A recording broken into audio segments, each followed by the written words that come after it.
शिवलिङ्गं निर्मलभाषितशोभितलिङ्गम् जन्मजदुःखविनाशलिङ्गं तत्प्रणमामि सदा शिवलिङ्गम् देवमुनिप्रवराक्षितलिङ्गं कामदहन करुणाकरलिङ्गम् रावणदर्पविनाशनलिङ्गं तत्प्रणमामि सदा शिवलिङ्गम्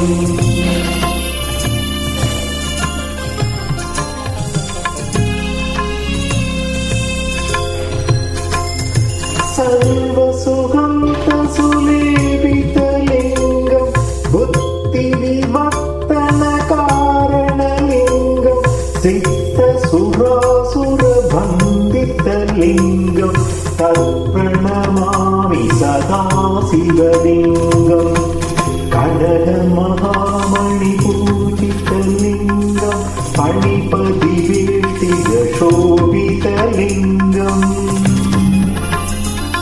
दक्षसुयज्ञविनाशनलिङ्गं तत्प्रणमामि सदा शिवलिङ्गम् कुङ्कुमचन्दनलेपितलिङ्गं पङ्कजहारसुशोभितलिङ्गम् सञ्जितपापविनाशनलिङ्गं तत्प्रणमामि सदा शिवलिङ्गम्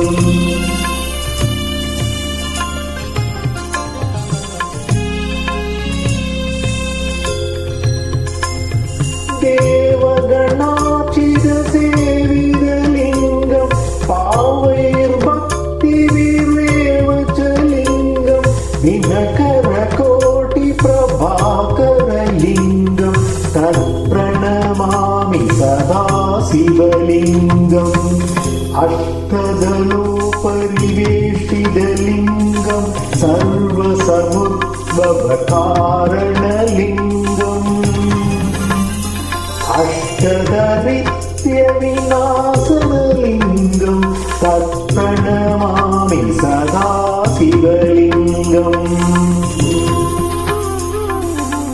सुरगुरुसुरवरपूजितलिङ्गं सुरवणपुष्पसदाचितलिङ्गम् परमपदं परमात्मकलिङ्गं तत्प्रणमामि सदा शिवलिङ्गम् लिङ्गाष्टकमिदं पुण्यं यः पठेत् शिवसन्निधौ शिवलोकमवाप्नोति शिवेन सह मोदः।